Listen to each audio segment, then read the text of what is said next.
Welcome folks to the Sustainable Present session at GCDCS21. We've had sustainability discussions at this event in years past, but we decided to call this session the Sustainable Present because we don't really want to talk in future terms. Sustainability in the data center is an urgent issue for today, and it's something that we need to talk about and we need to find solutions to. So it's the Sustainable Present. We have a short bit of time to talk about this, and I'm joined by some really great, thoughtful people on sustainability issues. I'm not going to spend a lot of time on introductions, but just please, a warm welcome to Jim Kalogiros, who's joining us physically in the. It's been a long time since I've been in a room like this, so it's nice to be here. Yeah, it is. It's a bit weird, but it's very nice. Jim is the National Director for Secure Power Canada at Schneider Electric Canada. Susanna Kass is an educator, a consultant, and an advisor to the UN on SDG goals in the data center field. Susanna, you have too many too many other titles, so we'll leave it at that. Peter Gross, who I think all of you have met earlier today in the panel that Michael chaired. He's the chairman of the board at Virtual Power Systems, as well as now a consultant in another business. We're also joined by Francois Sterin, who's the Chief Industrial Officer at OVHcloud. So welcome, panelists. I warned everybody in earlier conversations that typically what happens in these sessions is that we run out of time. So that's the reason for short introductions. But it's also the reason I asked everybody on the panel to think about one very fast introductory statement that actually defines your position and your thought about key challenges for today, because we're talking about the present in the data center. So Jim, because you're close at hand, we'll start with you.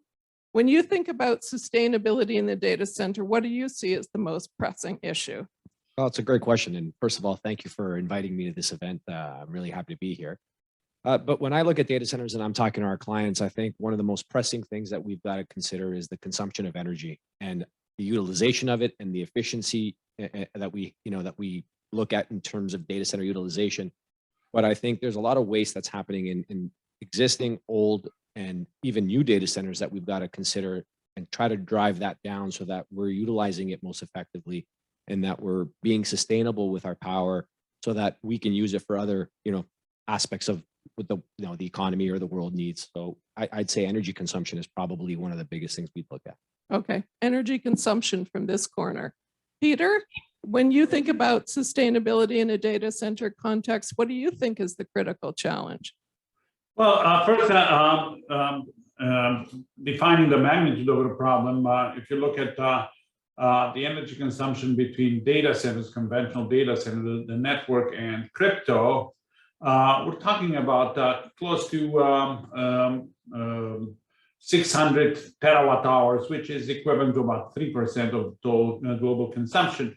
So that means that data centers are probably responsible today for about 3.5% of the carbon emissions, and is going to grow to maybe 14, 15 by 2040. So a big problem. So how do we resolve this problem? There are two ways to do that. One is continue to grow our renewable energy sources, but in the same time, in order to really take full advantage of that because of their intermittence, we need to we have only two solutions. One is storage, and the other one build transmission lines that will move power from one coast to another and from one continent to another. I mean, that's easier said than done. But as I said, the two big challenges I see are storage and transmission. Okay, so Peter has two critical challenges. Cool. Francois, so you're a data center specialist with a very large fleet to manage and a significant investment in sustainability planning. What do you think is the burning issue for data center operators today? Yeah, hi everyone, and thanks for inviting me, and glad to be with you today. I think we are, as a European based cloud provider with a global presence, we're very happy to be in Canada, by the way. And we initially are in Quebec, but we are looking for expansion in Ontario. So I just wanted to mention this because I think it's an important statement here. When I think about cloud providers in particular, not just data center, but cloud providers and putting things into context, energy is important, but I think we need to look at the entire pictures, and not just energy, but also other things like water reuse, supply chain issues, and more, you know, when I think about data center and cloud providers, when you talk about PUE or use of renewable energy, it used to be a plus, it's a must-have now. Every single, you know, cloud provider or data center operators is moving or has moved to that. But now what's the burning issue? You say it's present, but you work now on results for tomorrow, right? What you need to work on now is the rest of the full life cycle assessment of a data center and the machines and the indirect emission. We built our own servers, and half of our carbon footprint or more comes from the indirect emission, not just the energy. So I think the challenges now is how you pivot and you go to step 2 of the sustainability challenges. It's just not about energy, PUE, use of renewable energy, but how you renewable energy, it's on a 24/7 basis. So going to storage and those kind of solution, or like real-time renewable, but also water usage is becoming the next big issue. And for us, we really see, and we've seen more and more study on the impact of IT. It's data center, it's networks, but it's also devices and servers and hardware. And you look at what you could do in circular economy on hardware, buildings, etc. You have a lot of opportunity there as well. Thank you, Francois. So, you know, this larger ecosystem approach where you extend some of the considerations in a data center beyond the walls of the facility is something, Susanna, that I think you give some thought to in your writings and in the group work that you do. So you're involved with several groups that are looking towards developing a more systematic approach to data center sustainability. So from that work and that experience, what would you identify as the key challenge facing the industry today? Thank you, Mary, for having me and to put me in front of this esteemed panel with this wonderful thought leader. I feel very privileged, so thank you. I'd like to take this opportunity, just a few moments, to thank numerous pioneers in the data center and the ICT sector, specifically the head of state that attended the COP26 recently in Glasgow. It is very, very inspiring to hear so many bold ambition. It is extremely important to start with ambition, good ambition, bold ambition, with good leadership that we recently have in our country for almost a year now, which has clearly made a difference for America to re-engage with the Paris Agreement and a covenant relating to the support of keeping it below 2 degrees C. I am a computer scientist, so I have to say that I go back and take a look at the data from IPCC, which is the intergovernmental group focusing on science by the UN body. The results are not very good in terms of the report that we have from the scientists and researchers. We are not tracking to the 2 degree. And this is a profound opportunity for leaders like you have assembled today, Mary, and also thank you for allowing us to actually use your platform to communicate and amplify the wonderful work and the thought leaders that you have assembled today and the leader from industry, because it is a time to invert status quo. We have to stop doing business as usual for industrial civilization, we call it. We did not achieve that during COVID when we all pivot to our digital transformation to keep it below 2 degrees Celsius. So I felt, in summary, and we'll talk more about throughout the panel, we need to have a more holistic approach to not just look beyond the data center in the fences or the module or the building that we have, but we need to assume the energy ethics and social cost of responsibility to lead by clean energy standard for the cloud and ICT infrastructure, just like we have demonstrated in our IT industry, to basically focus on standards. In that way, we can pick up the speed in terms of mass adoption. We need clean energy standard desperately. And we also need to think about collaborating with other sectors, which is coming on really fast in terms of clean energy, which is the transportation industry, for example, or the point of care healthcare. That really have done a very good job in terms of cleaning up the supply chain in terms of that. So we need to have a more low or zero carbon footprint future, including using material that is sustainable bill of material for the data center, so we don't continue to emit, to have emission either directly through your first speaker said about energy, which I totally agree, that was wonderful, and the indirect consumption, but also the embodied carbon. So we need to have a holistic plan in terms of the climate action. And I cannot agree with you more. It needs to be sustainable present. Yes. Thanks for adding to the urgency, Susanna. You do a much better job of that than I do. So thank you for that. So, you know, let's return to the first speaker, whose name is Jim, by the way. Jim, if we start to think about sustainability at a local level in Canada, I'm wondering if you could talk to me a little bit about what you see in the local market. So there was a period where in the data center conversations that I was part of, you know, people tended to see sustainability as antagonistic to reliability in the data center. And I think that was a big problem.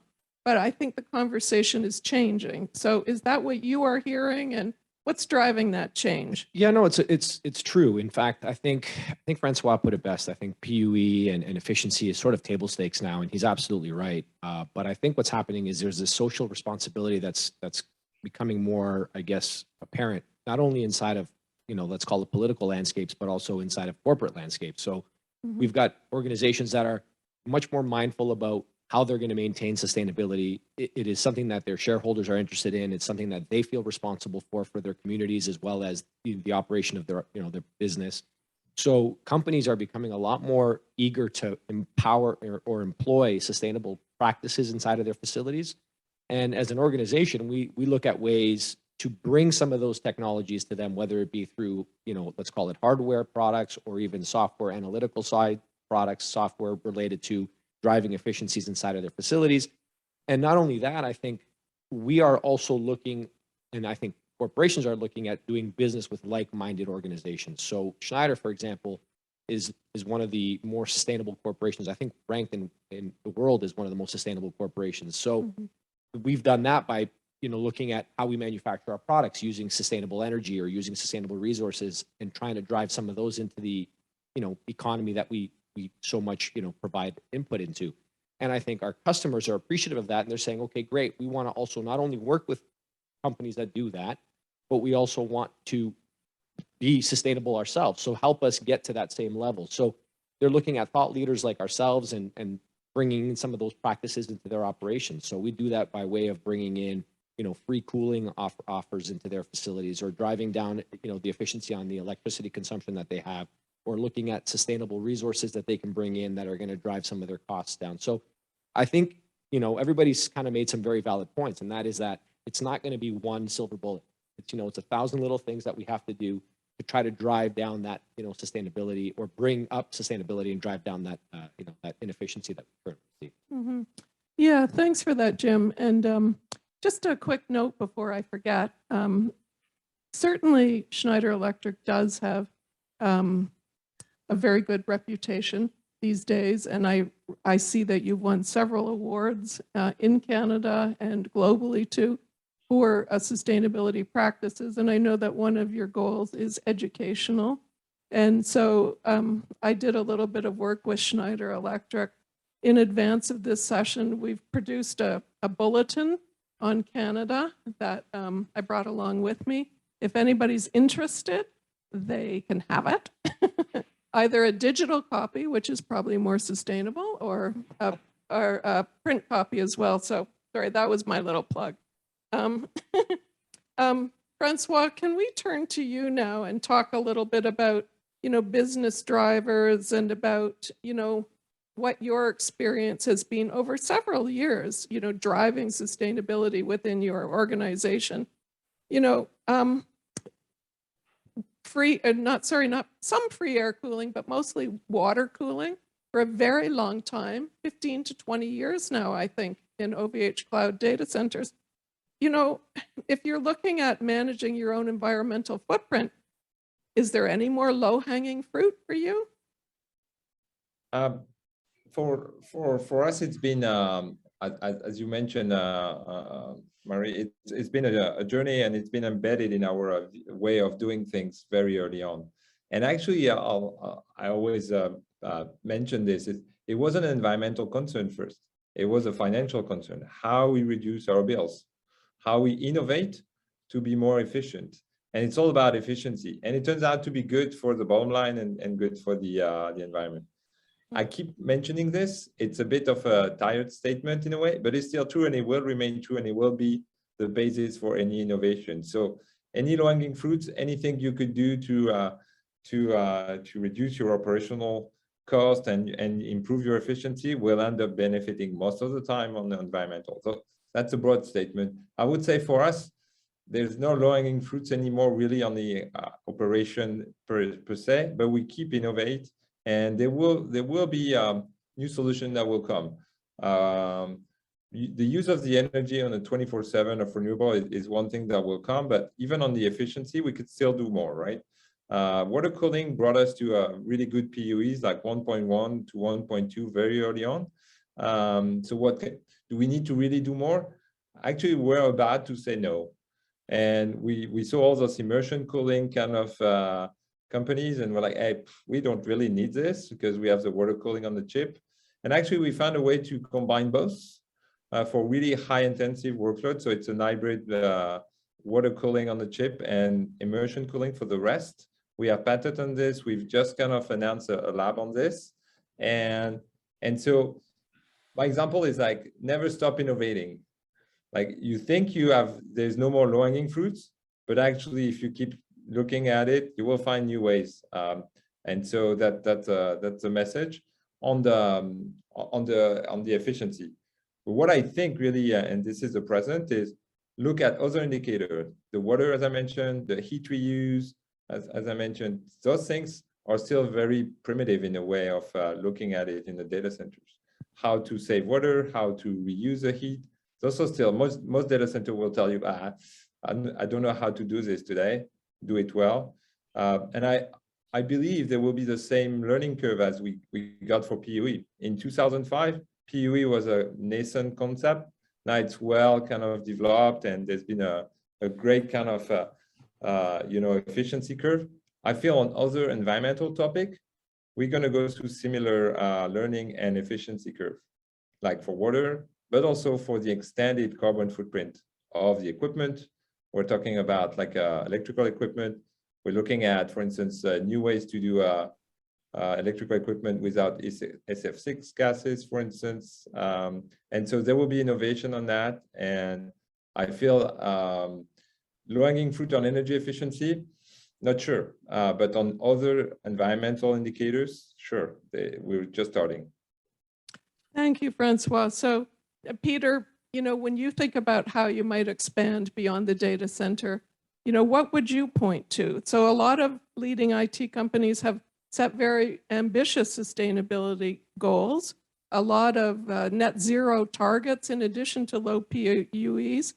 How are they going to get there? And what are the limits, for example, on the use of renewables, which you identified as an important input in your first statement? Yes, indeed.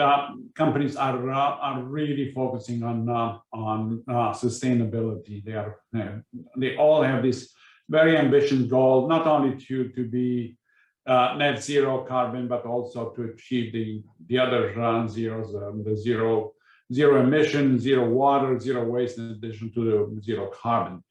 And specifically about carbon, the first step, like everybody here mentioned, is to improve energy efficiency.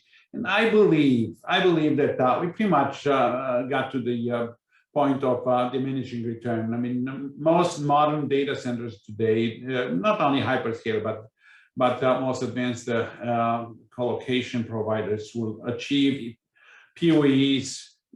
Sure, it depends on location to a certain extent, but they achieve PUEs below 1.1. So how much further can you go there? So the next step obviously is to use renewable. You start with offsets, which pretty much is like buying indulgences in the Middle Ages to absolve for your sins. It doesn't do much. The next thing is to use PUE, some form of power purchase agreement to acquire renewable.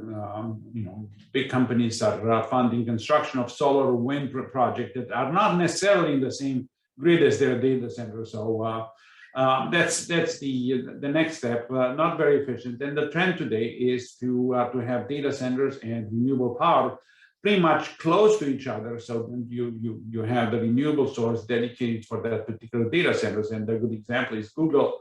Their project in Henderson, Nevada, that will use about roughly 350 megawatts of solar plant, combined with about 280 megawatts of battery storage. These are lithium-ion battery storage for their upcoming data centers. And Apple is doing something similar. Switch is also a leader in this field. But the real solution, the ultimate solution, is going to be to use some sort of on-site generation. And I'm talking here about hydrogen, and hydrogen is becoming the biggest topic here. It's complicated. It's going to take time to generate green hydrogen as opposed to gray hydrogen. It's an issue to transport it, to store it, and to convert it from hydrogen to electricity. But still, hydrogen is the future of the zero carbon solution for data centers. Also, use of biogas. I believe that liquid air has a significant value, especially since there is this big trend toward eliminating diesel generators because of their emissions. And one very efficient and effective ways to accomplish that is using liquid air. And also other methods of generating on-site in combination with CCS, carbon capture and sequestration. Okay, so the combined approach that we talked about in some of the earlier sessions this morning.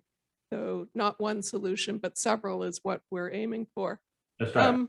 Susanna, I wonder if you could help us understand the concept of net zero a little better, because a lot of people talk about it, and the initiatives that Peter described are super impressive, but what actually is net zero, and how does it apply in data center? You're the standards girl.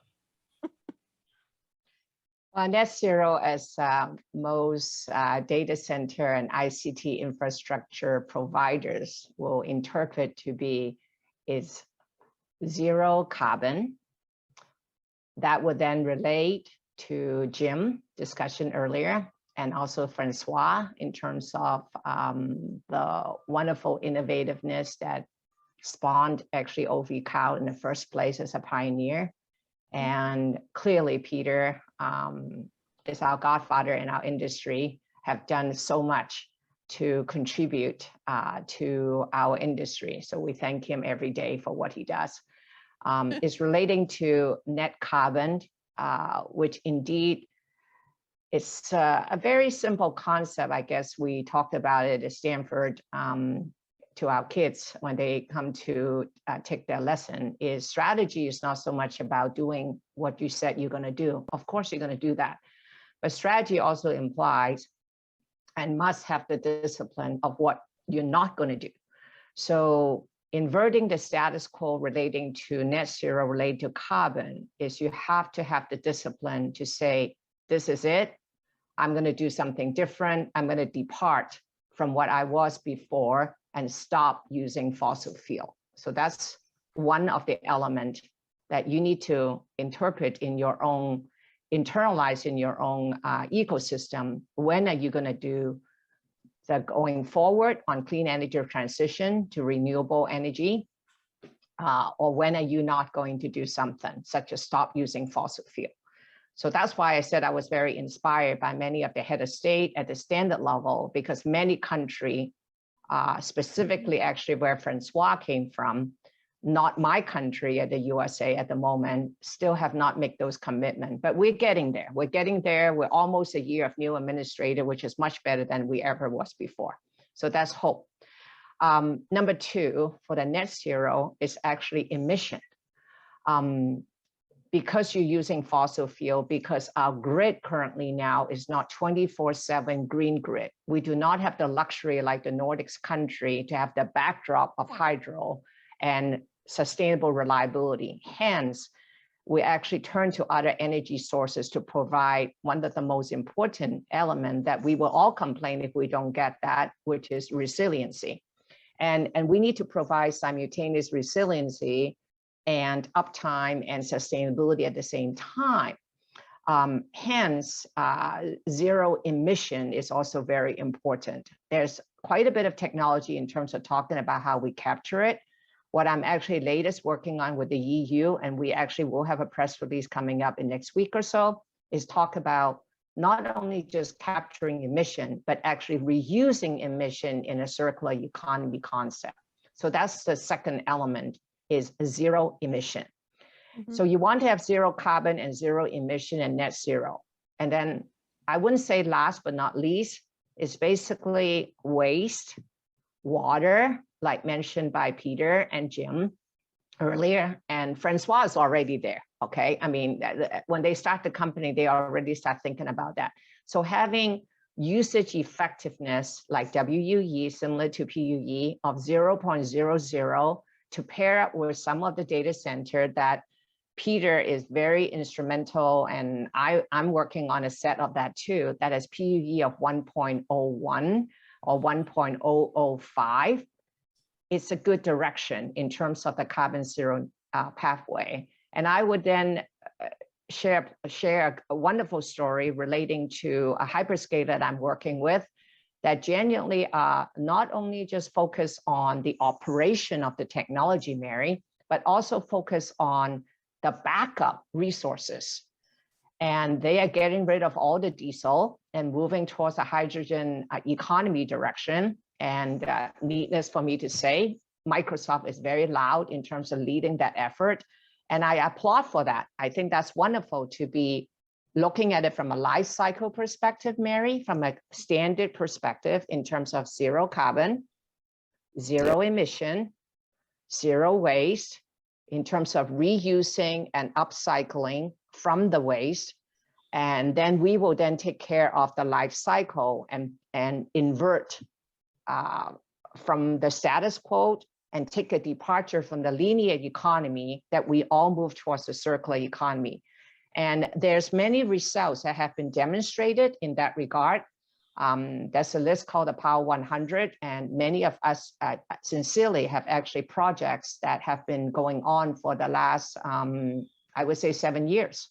And we just need to, the limit is actually in the mind, not the technology, Mary. So that's why we need your platform. And by the way, I would definitely like to read what you shared earlier in the digital form, so I can learn and continue. We can all incorporate and collaborate with each other to transition to a net zero economy. Thank you, Susanna. And I really like your focus on practical applications right now. So would like to move to that question for you, Jim, and ask you if you could again return to the Canadian context. And by the way, Susanna, we're not there yet either with our national government. We have a little problem in that, you know, a lot of our economy is based on the extraction of fossil fuels. So it makes it rather difficult to, you know, commit to net zero, but there's some movement there anyways, and some hope for, or some cause for optimism. Sorry, Jim, just. All right. Yeah, so I wonder if we could move to some thoughts on the practical application of sustainability in the Canadian context. So you talked to me earlier about the opportunities that the Canadian market does actually present. So, you know, how are you working with local customers to drive operational gains? I mean, can you give me an example? Yeah, absolutely. In Yeah. fact, I've got quite a few, and some interesting ones nonetheless. So we obviously live in a geography where we get the benefit of some fantastic, you know, let's call it elements. We get a lot of cold winters, which allows us to get some free cooling. We've got great resources in Montreal from a hydroelectricity perspective so that we can get some clean energy that way. And I think those who build out in the data center space are taking full advantage of those offers. And we're obviously aligning with that. But we also look at some of the things that Susanna said, which is how do we take some of the waste that's in these data centers and reutilize them?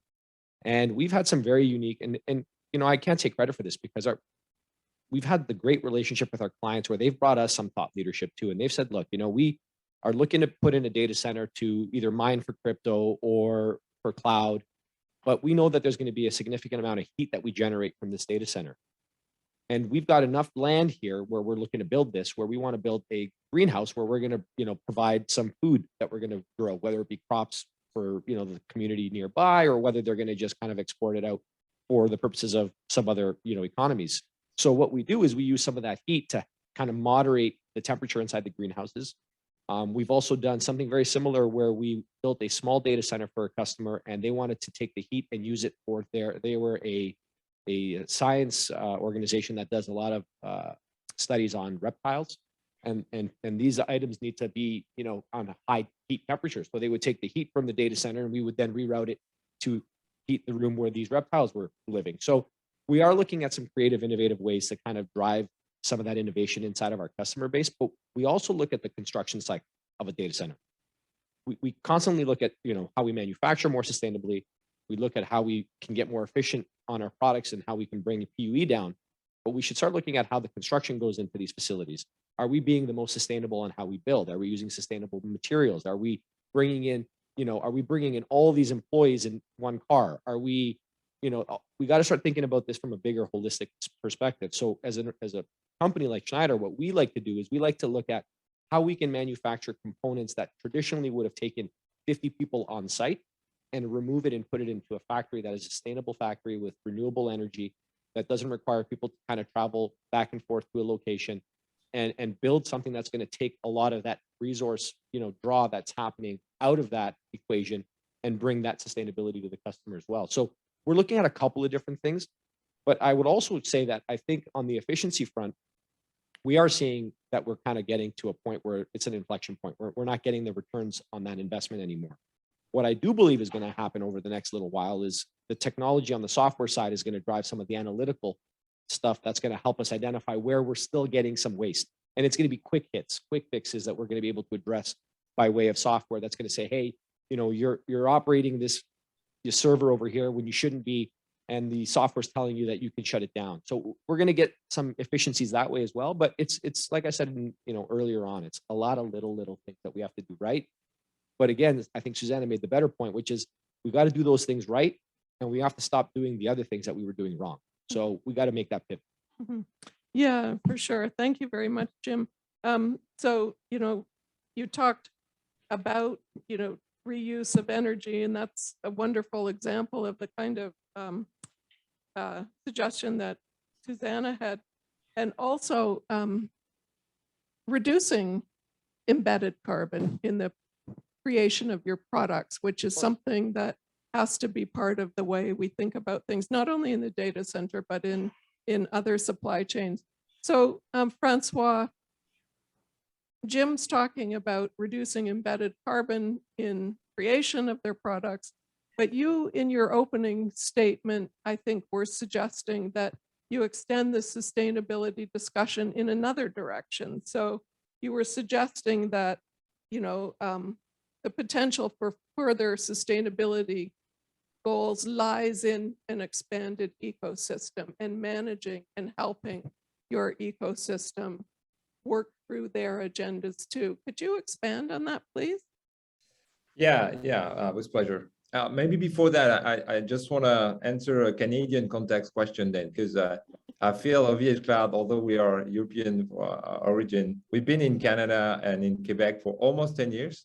We're going to go and celebrate our 10 years anniversary in March. And so we'll invite you all. We haven't defined the exact kind of setup, but happy to show you around in Montreal. It's probably the most sustainable data center we have in the world, actually, because of hydro energy, the fact that we're reusing a former building, so we avoid like a concrete carbon embedded there, et cetera, et cetera. So just wanted to do this little plug as well. So now it's done. Let's answer the question around the ecosystem. Yeah, Peter and Jim, and I think Susanna touched base on that also. On energy efficiency, we're hitting diminishing return clearly. The new technology will give us a little bit of extra kind of miles, but you clearly see that the potential to control, because I'm not saying reducing, but at least to first control and then reduce the impact of IT and digital, you need to find it somewhere else. So one of the things we've seen between 2010 and 2020 was the move to cloud, clearly moving to large, efficient data center using renewable energy, replacing scattered, old, inefficient legacy data center, help kind of controlling the impact of data centers. But the demand for data keeps going. The demand for workloads keep going. The demand for large usage keeps growing. There's a lot of debate, for instance, in the AI world right now about those huge kind of training clusters that require a lot of energy to just do some models. And so this is getting really heated discussion in the AI world as well. But when you look at this, and I often talk to CTO in CTO forums, when you look at the software layers, they have no real idea of the impact of their codes or their application. Some do, some don't. There's a huge kind of potential there, like how we make kind of applications that are more energy efficient. And then you would tell me, well, you're an infrastructure provider, how can you influence this? You're not designing application, right? Or we're designing some, but like the software as a service or the end users application, we don't. I think first is to inform and to give information transparency on the full impact. When I say full impact, it's not just the scope 1 and 2, but also including scope 3. And it creates a lot of interesting challenges, right? When you have a virtual machine, what's the actual impact of a virtual machine? How you expose this to a customers? As you know, when you told me when we were preparing this, that now you like to see when you buy a flight, the carbon the carbon impact of this, right? On this. And I think you'll see that more and more on every single product of our daily life, right? You have calories, and then you'll have carbon and some environmental little emission on this. But it started already. Our clients, they really want to know now exactly how much their impact is of their server or their virtual machine or their cluster. They don't care so much about about the corporate goals. They really want product level detailed information. And that's what we're moving into, because if they know this, then they will start comparing and make the right decision. Today, actually, they don't have that much information on the fully embedded carbon or other environmental indicator of the product they consume. And we've seen a rapid shift in over the last year, maybe also accelerated by the pandemics and everything, of course. But we've seen a rapid shift from a client to say, hey, I want to know exactly what my consumption is. And you've read even yesterday, one of our biggest competitors, if not the biggest, have published a new carbon calculators. We've been working on this also with our customers. We'll generalize this. I think you'll see more and more of that transparency and information going to the actual users so they can make the right decision eventually.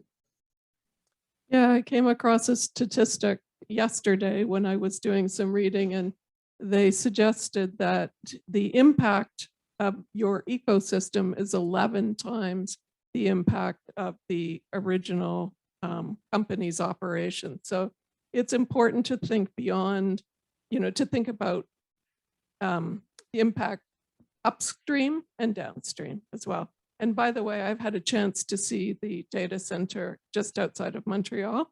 It is quite a good tour. So if you get an invite, you should go. Susanna, in your opinion, what's the best way to get to net zero? I know that you've worked pretty closely with some folks in the transportation industry, and you developed some learnings there. Could you share with us a little bit? Yes, I will be glad to. Thank you, Mary. One of the major announcements that the IPCC group did as a science body for the UN is announced this interactive map, our atlas. So for some of you who are actually not familiar with it, if you're listening in today, I'm glad to give you a personal tour of it, but it's actually fairly easy to use. The reason why I want to mention that, because it covered the scope of the data center and ICT infrastructure, including also the transportation industry. And there's two major components to it that I found personally relevant to the UN SDG goal that I've been working with for over a decade now.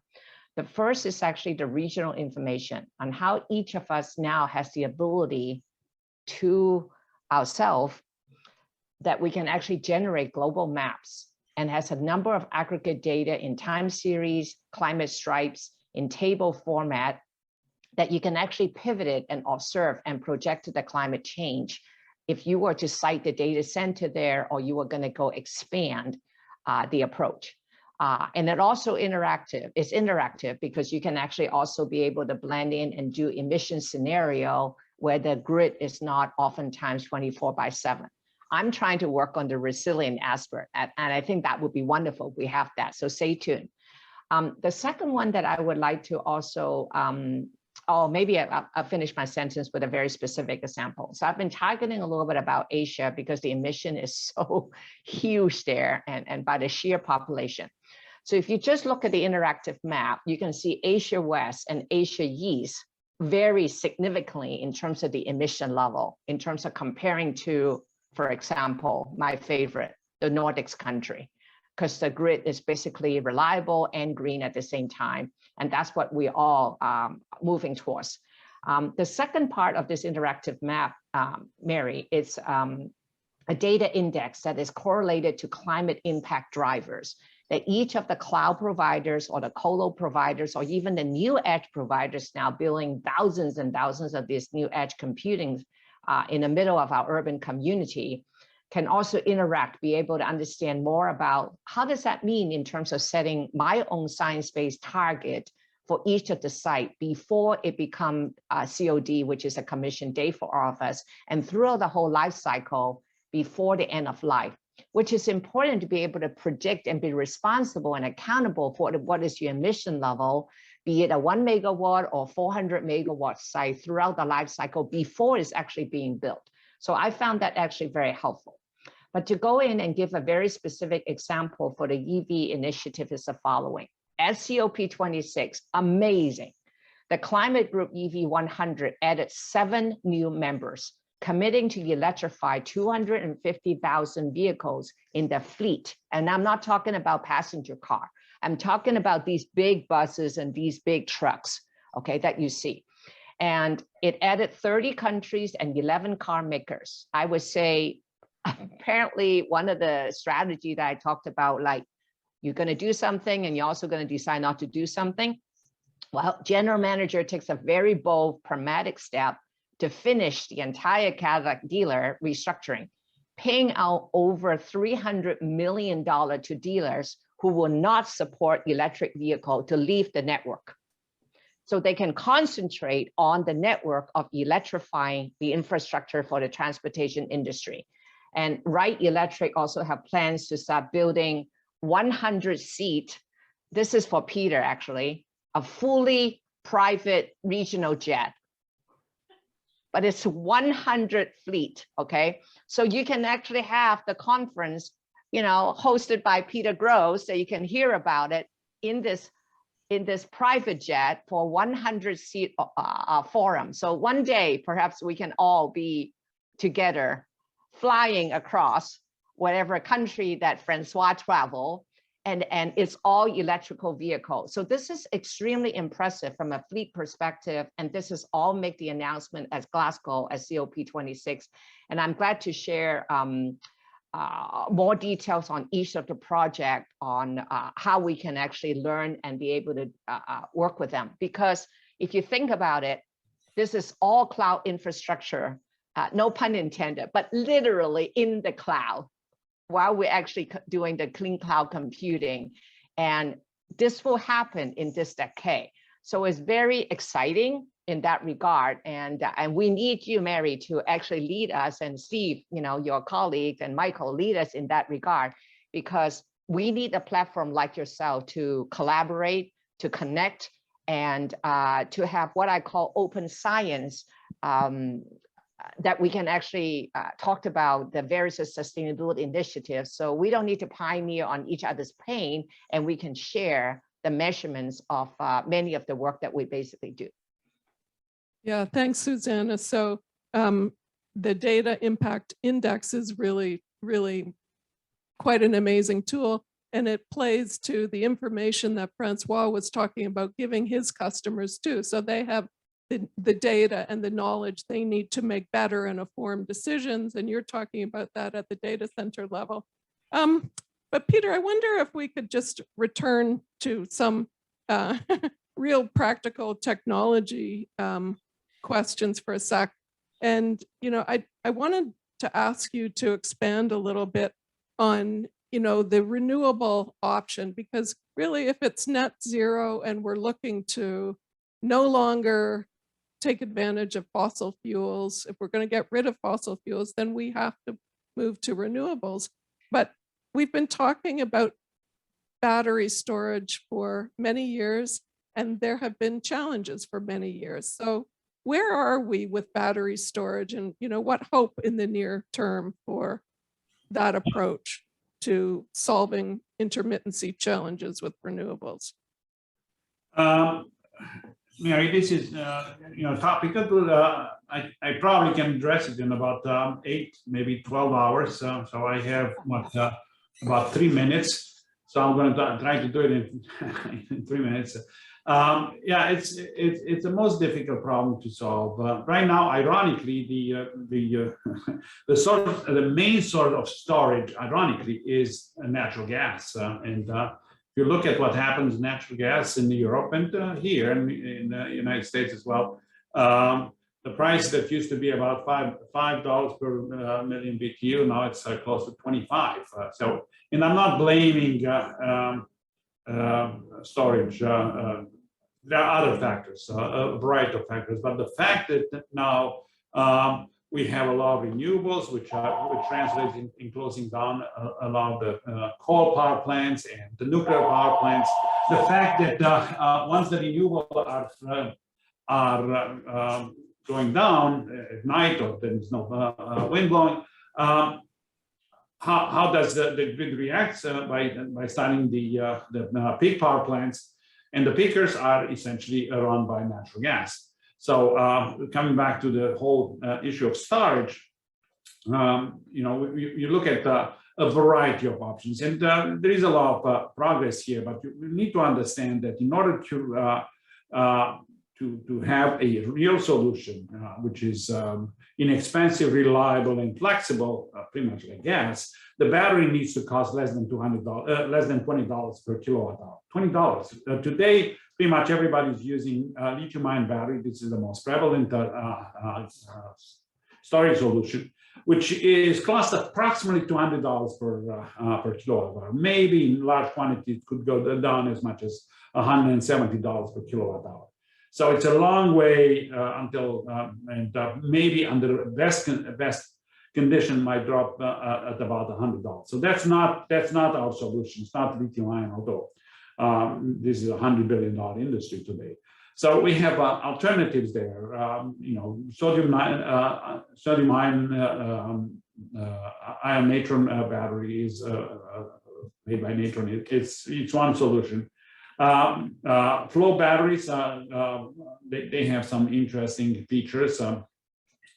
This is the kind of battery they're using a liquid electrolyte rather than conventional electrolytes. Probably more promising is the liquid metal battery. It's the Embry type battery that is strongly supported by Bill Gates, and that has a lot of promises.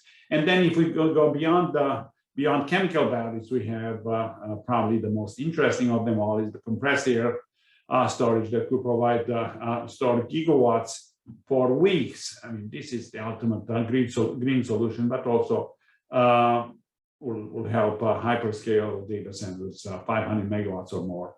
You know, this is a very interesting solution that can bring the price of storage to about $5 per kilowatt hour eventually.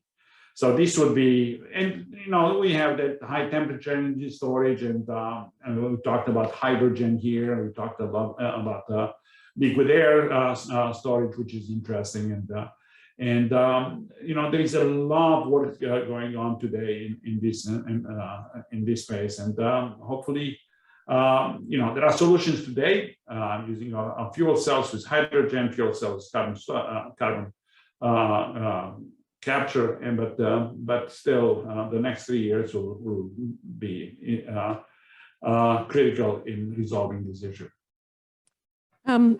So thanks very much, Peter.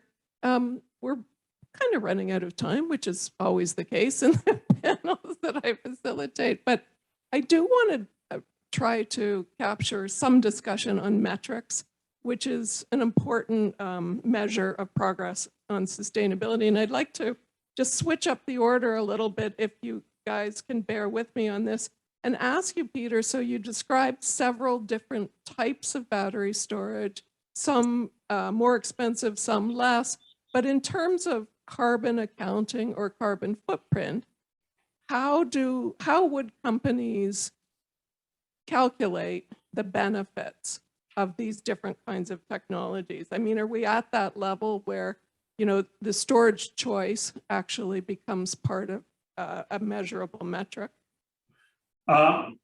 You know, last I count probably about 10 different companies that provide a piece of software that essentially quantify performance in terms of carbon. I mean, this is essential right now, unless, and Francois said that, unless we have a reliable and accurate accounting method, we'll never achieve these results. Right now, everybody is using a spreadsheet and does average calculation, yearly calculations, which are meaningless.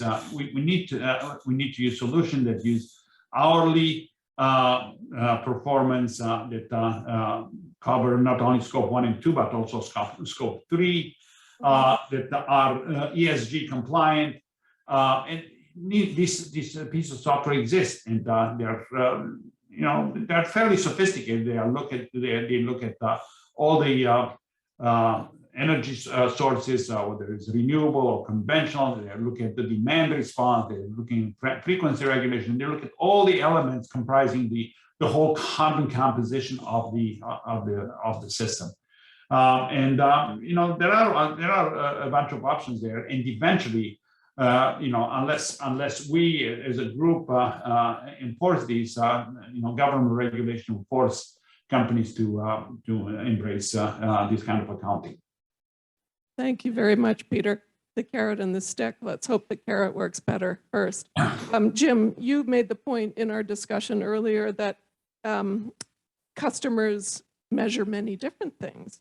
So in an infrastructure context, how do you find the right combination of metrics to, you know, help your customers move forward as quickly as possible? Yeah, well, it really varies from customer to customer, but you know, an example that I can leverage right now is we do a lot with the telco space, and they've got vast buildings across the country with many data centers, some that are extremely old in age, some that are relatively new, and they're not necessarily the best at identifying how to bring in some of the sustainability or efficiency or even drive some of this waste out. So they turn to companies like Schneider to come in and do an audit. And then what we'll do is once after we've done our audit, we'll take a look at what either hardware or software platforms we can work with them at implementing to gain visibility to what is really happening in their facilities. And then we'll put collaboratively an effort in place and then an execution strategy on how we get to where they think the optimal goal is. And sometimes the goal is to reduce costs on electricity usage. Some of it is to drive, even, drive out certain inefficiencies in terms of workload, getting rid of certain people that they think that is not necessary for, let's say, doing certain jobs. But we'll look at all vast, array of things that they are looking at implementing. But, typically the way it's done is we do an audit, we look at it from an analytical perspective, we put in software to manage and monitor what they're currently doing, find all the inefficiencies that we can gather, go to them with a presentation that says, here are the areas of your business where you're being inefficient. This is what the cost is to kind of correct this activity. Which ones are you looking to invest in? And then we'll kind of execute on that strategy. But it really is a unique scenario for every customer. And what I will say is when you look at the cloud colo data center space, I think Francois put it best. They do this because it saves money. And they're driving to net zero, net emissions, not because it was sustainable or not because it was the right thing to do. It just so happened to be the case. But they're kind of the leaders in this because they're the ones that are driving it out, because those costs, those wastes are really hitting the bottom line. So they're looking at the most effective ways to kind of bring their revenues up while also driving down any waste and inefficiency. So we work collaboratively with these organizations because they are some of the thought leaders in this. And then we take some of what we learned with them and we take it to some of the customers that don't really have that thought leadership. And I think that's where we really are going to make an impact on sustainability. It's don't get me wrong, data centers are a huge consumer, and Peter made a great point where we utilize 3.5% of emission. We create the carbon and also use that much of electricity. But the other 96.5% is not that educated on this topic. So if we can address all of these clients, help them get to a sustainable structure, then I think we're really doing the entire world a huge favor. So that's sort of the focus right now, is working with some of these organizations. Sure. And have in mind the GCDCS report that talked about the impact of IT on other sectors and the ability to make improvements. Interesting point, Francois. So when you give your customers data on their consumption, are you giving it to them so they can reduce cost? What's behind your giving your customers data? What are they going to be doing with it? Well, and again, I just responding to Jim on the fact that we need we have a responsibility as a fairly new sectors. Definitely, that's what I think a lot is. We are a young sector, and if we can't do it, the old legacy sector and the old industry, I mean, well, you see me, right? So now, why our customers are and what we are giving them this data, because they have their own net zero objectives, and we are a supplier to them. So we are part of their carbon footprint, and so they need to reduce it. And what I see more and more, and I've seen it like this year a lot, is it's for carbon, but there will be other metrics also for water and other. But finance department are taking this. That they mean they are like putting like carbon cost on it, and it's not just when they look at TCO, a total cost of ownership, it's a combined financial and carbon TCO more and more. I see a lot of customers starting to implement this kind of internal carbon cost. And when I have to make decision internally, for instance, also I ask my team, okay, what's the carbon impact of this? Add a carbon cost to it. Maybe the price is a bit higher initially, and that's maybe a bit counter to what I said at the beginning, right? But if the carbon cost to it is much lower, maybe the total cost of ownership is better. And we see more and more finance teams of the clients starting to take that approach. And thank you. When you have finance, I'm sorry, I just wanted to make sure that we gave Susanna a minute because we're on a clock here. I'm so sorry, but Susanna, I did want to give you the last word before our virtual audience disappears. If you ruled the world, how would you see metrics evolve?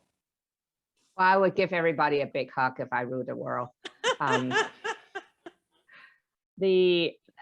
metrics, we actually do have metrics going on in terms of, I'm sure everybody is familiar with it. I'm actually very competitive in that regard, and it makes me very sad that USA dropped out of being the top 10 country according to the Environmental Performance Index that basically counted all the cleanest city in the world, and is measured by emission results. So there are metrics existing at the head of state level and how they actually set up clean energy legislation and whatnot. And I think we absolutely should be aware of it, because many of the green ordinance will come out from it, and we can actually leverage that.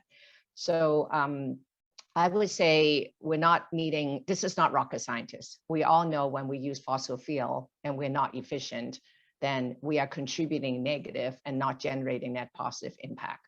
So I would say, in the regular knock that, we all have been very familiar with in terms of maintaining our own data center performance by site, please add energy ethics, and please include the sustainability metrics, such as the NetZero framework, into your day-to-day operation.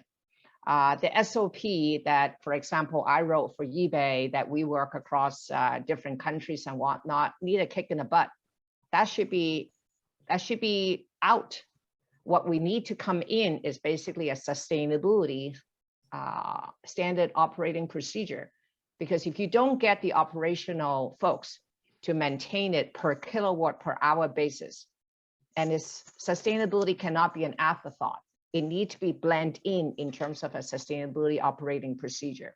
So we'll just start there, and then we'll make the progression. I love everything that Jim talked about in terms of pivoting based on the client requirement. Francois is very innovative in his company, already incorporating many of those. That's why he's growing very excellent. And we need to have more time with Peter to learn and listen from him. He make a joke about the 8 to the 30-hour session. Well, I'll be the first to sign up. Yeah. I think I might need a little bit more scientific background for that 8-hour discussion of battery storage, but you could synthesize for me, maybe. I'm so sorry that we ran out of time again, but I really did want to thank you for all of your amazing input. Thank you, Jim. Thank you, Francois, Susanna, and Peter. Always entertaining and always a real learning experience for me. So thanks so much for all your input. It was Thank you, really Mary. great. Thank you. Thank Bye-bye. you. Thank you. Bye-bye. Thank you, Mary. Thanks.